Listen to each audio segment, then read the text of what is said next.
Live from LA, I'm Jenny Taft with Skip Bayless and Shannon Sharp. We are getting into the Halloween spirit today. How you guys doing? Yep. Old candy corn eating Skip, baby. Yep, here comes Halloween. Yet, every day on this show is a horror movie for you.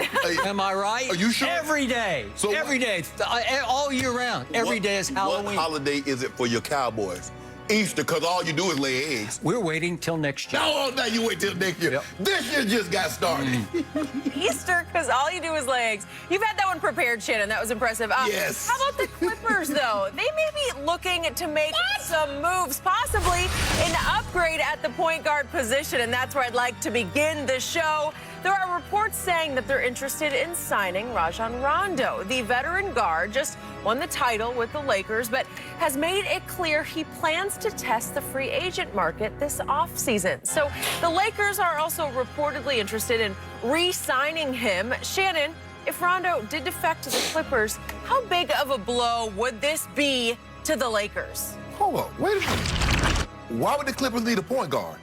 The Clippers got a point guard. Yes, they don't. Whoa. Time out. I heard Doc Rivers telling everybody, I give him the same leeway that I gave Rajon Rondo. I've turned the offense over to him. I wonder if Golden State is on the market. Wait, he was talking about Kawhi. No. I wonder if You're talking about Patrick Beverly. Pat Bam. Yeah. He said it was their time. It looked like his time at point guard is up in L.A. Skip, look, obviously it would be a blow. Now, let's put this thing in perspective because I like to do context. That's not AD, that's not LeBron, but he gave us valuable playoff minutes.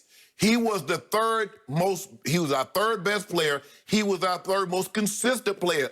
We kind of knew what you're going to get from Rajon Rondo. He gave LeBron an opportunity to get off the ball, not have to initiate the offense for the entirety of the game. So, with that being said, I believe Rob Pelinka was going to try to re-sign him.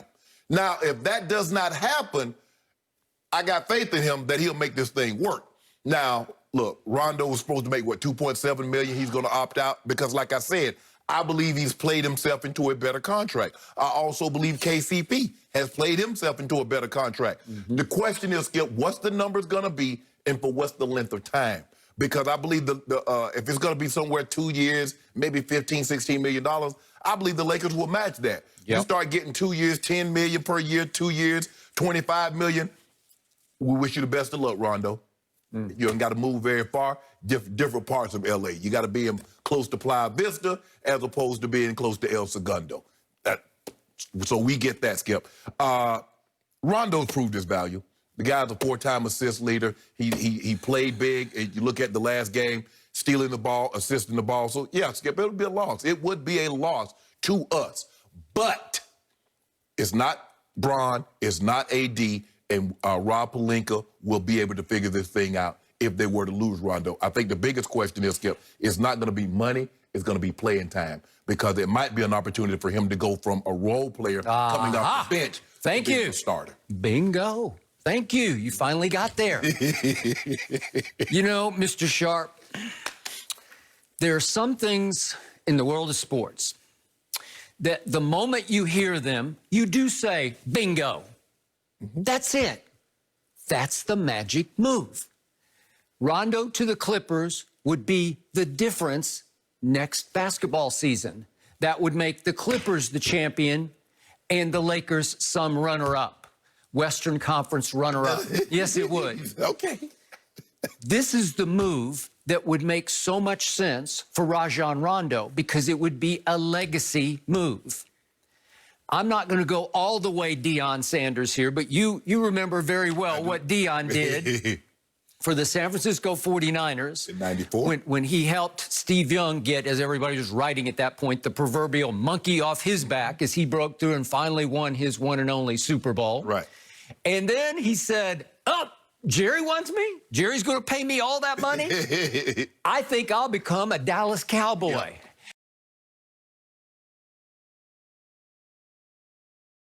And he went and helped, of all college coaches, Barry Switzer win his one and only Super Bowl. And it was a legacy move because the world sat back and said, Dion did that, and then he did that. Swung the pendulum of Right? power. Okay.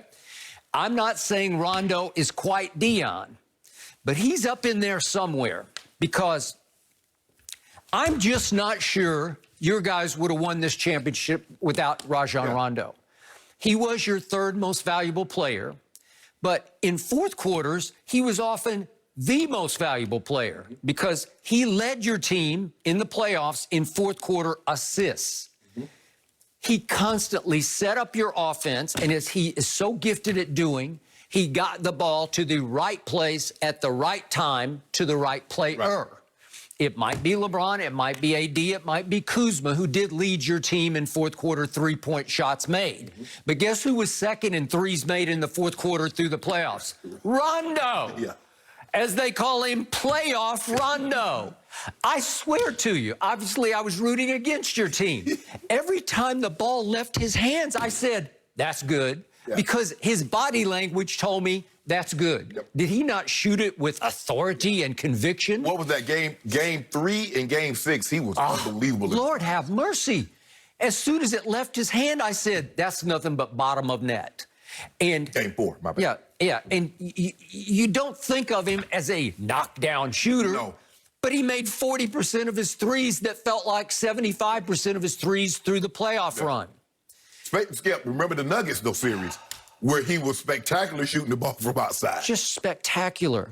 So my point is that when you have a guy like that, he suddenly, at age 34, has an opportunity to go to your arch rival that shares your building, that lives in the basement of Staples Center, and he's just against the grain enough to have no real loyalty to the Lakers. Not that he hates the Lakers, but he's his own man. He like Bron. Because remember what he said, Skip? He said he was always thinking, he was sitting back there thinking, say, you know, if I ever team with a guy like Bron. Now, he didn't say if I team with a guy like Kawhi. He never said if I team with a guy like Paul George. Maybe he'll say that now. Whoa. He said if I could team with a guy like Bron. You know, I'm talking about from the mental aspect of it. Yeah. Remember Rondo's quote after game 2 against the Nuggets, which ended with AD making a 3 and yelling, Kobe! Yeah. Rondo said after the game, play was called for LeBron. I locked eyes with LeBron, and he did not move. That was the quote. He did not move. Yeah.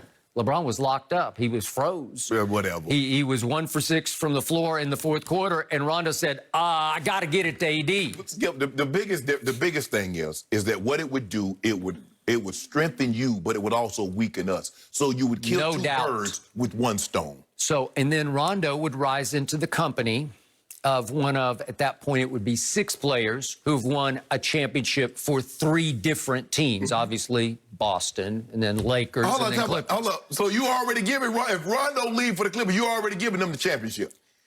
Who was favored going into these playoffs? The Clippers were. What would be the missing piece to the puzzle? A true point guard. I love Patrick Beverley, but he is not a true point guard. Guess how many assists Pat Bev averaged through the playoffs? What? How about 2? That's it? 2 assists. And he doing all that talking? He talking, I thought he was Magic Johnson on the Rock. I'm not even sure he's a better trash talker than Rondo is. He's a more out front trash talker. He's a more in-your-face trash talker. A more front-running trash talker. You can argue that. He's more of a spotlight trash talker because he's just flat out louder than Rondo is. Rondo is this way. He's out of the side of his mouth. Rondo is Larry Bird-esque in his trash talking. Bird lean over and say, you ain't. Rondo's the guy, the team that the free throw line shooting, he go try to dap the guy up and shot the free throw. Yeah. Okay, that's Rondo. He has true edge to him. Yeah. He is an edgy player against all grain who's going to do it his way or your highway. You go on the highway. He's not going to take anything from anybody. And a guy who made a grand total last year of $2.4 million for your Lakers, you want to talk about, is that the most valuable 2.4 the Lakers ever spent? That guy still has a chance